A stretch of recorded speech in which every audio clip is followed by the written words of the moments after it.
fondos se agregaron también.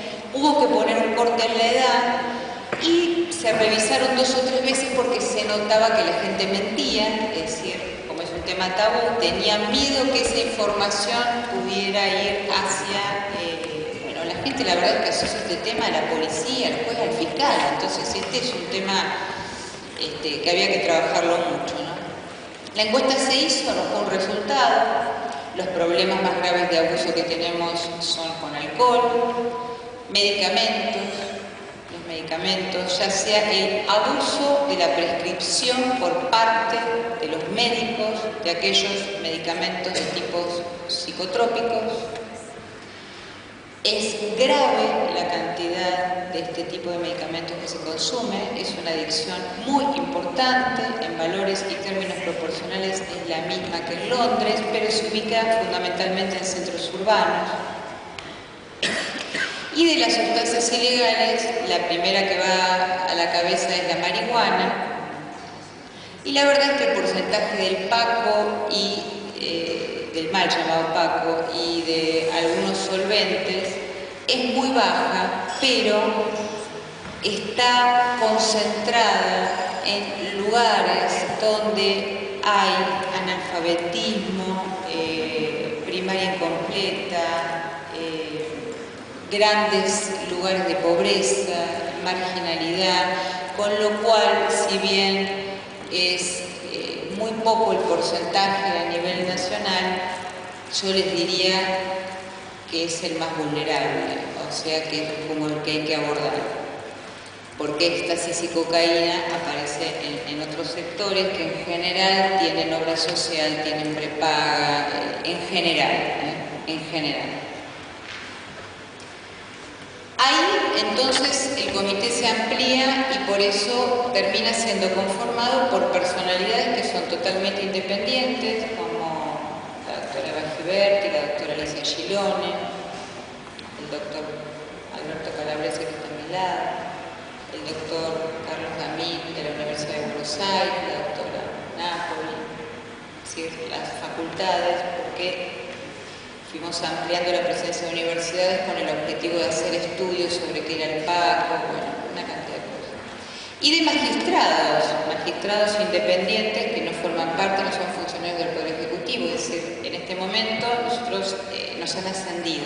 El decreto 1349 lo ha formado como una comisión nacional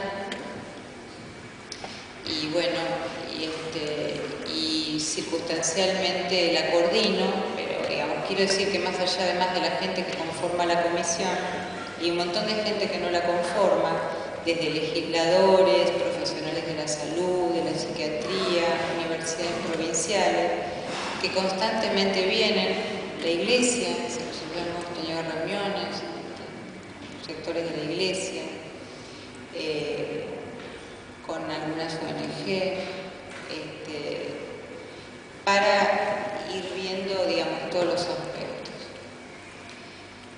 Bueno, esto es un poco la introducción. ¿A cómo estamos hoy? Yo creo que la pregunta de si tenemos que plantearnos si hay que pensar o repensar qué hacer con la política de drogas, me parece que está un poco, digamos, contestada. Yo creo que sí. Esto no puede seguir quedando en manos de policías fiscales. Me parece que es un tema tan importante como el que acabamos de escuchar precedentemente. Y así arrancamos la tarea, ¿no? Porque venimos de 20 años con esta ley y en el medio lo que existe es el fallo de la Corte. Acá quiero hacer un paréntesis. La Corte Suprema, como ustedes saben, es el máximo intérprete de la Constitución. No hay tribunal superior para interpretar la ley. Es decir, que aquí ya hay un piso sobre el que no se discute. El fallo de la Corte es un fallo para ser cumplido, para ser acatado en un Estado de Derecho. El fallo de la Corte, conocido como Sebastián Arriola, condena a los comerciantes que vendieron sustancias prohibidas a 4 menores. confirma esa condena y la confirma con comercio. Y declara la inconstitucionalidad del artículo 14, inciso segundo de la ley vigente, que tiene que ver con la tenencia para consumo personal, en tanto y en cuanto no afecte a la salud pública como concepto penal, no médico, no ponga en peligro su vida, no ponga en peligro la vida de terceros como concepto penal, es decir, yo puedo tener un arma en mi casa, pero hasta que no agarro el arma, no la cargo de balas, no pongo en peligro a terceros. Y si no, como suelo decir en la universidad, pongo a cualquiera de ustedes frente a un arma descargada y una cargada y díganme cuál quiere que gatille y vamos a ver si hay diferencia o no, digamos, con el daño potencial. Estos son los ejemplos que uno da en la universidad. Pero lo más importante del fallo, yo les diría, les podría decir que es el fallo, ¿no? El fallo habla de que es inhumano que la tenencia para consumo criminalice a la gente, habla de que esto está incumpliendo instrumentos de derechos humanos, habla de que la Argentina no cumple con ninguno de los protocolos en materia de salud, habiéndolos firmado, que la Argentina no tiene un plan sanitario al respecto, que no tiene un plan preventivo, que no tiene un plan de inclusión.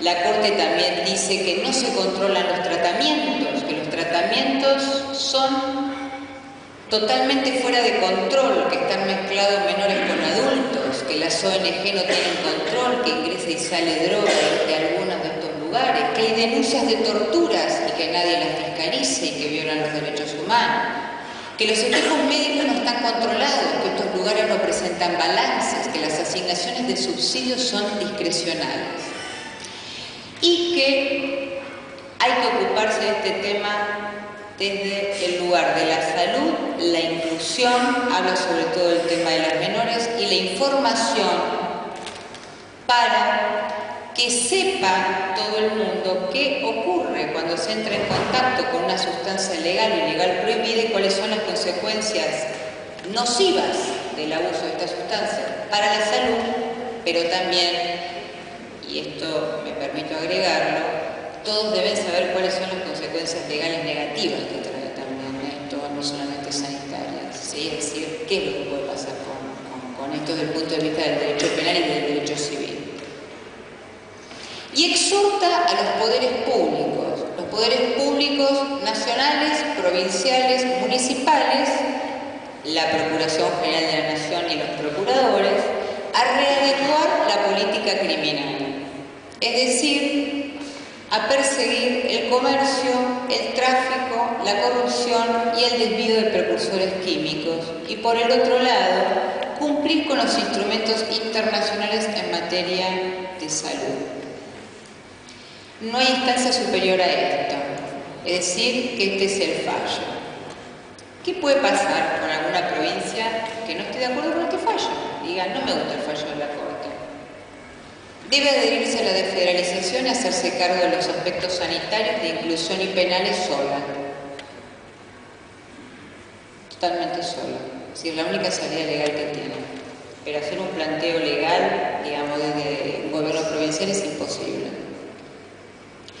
¿Qué puede pasar si no empezamos a pensar en cumplimiento de esto? Bueno, lo que está pasando ahora es que a partir de este fallo, muchos organismos de derechos humanos están haciendo relevamientos de los lugares de tratamiento con las torturas, están haciendo relevamiento de los comportamientos con las obras sociales y las prepagas, y obviamente, es decir, esto les digo como soy secretaria, pero digamos, cuando termine esta tarea volveré a lo que es mi vocación, que es la judicatura, y bueno, lo que puede pasar es que algún tema, lamentablemente, alguna provincia llegue a la Corte Interamericana de Derechos Humanos y terminemos con una sanción por el incumplimiento de algún instrumento internacional con las exhortaciones que hizo la Corte, que debemos tratar de evitar, ¿no? Digamos, por el bien de todos. Ya con el tema de cárceles lo hemos visto con la provincia de Buenos Aires, con la provincia de Mendoza, o con el tema, por ejemplo, de Bulazo, con el tema de menores. Entonces sería importante con el tema de salud. Hecha esta introducción, entonces, ¿a qué nos dedicamos nosotros? Lo primero que hicimos fue con el comité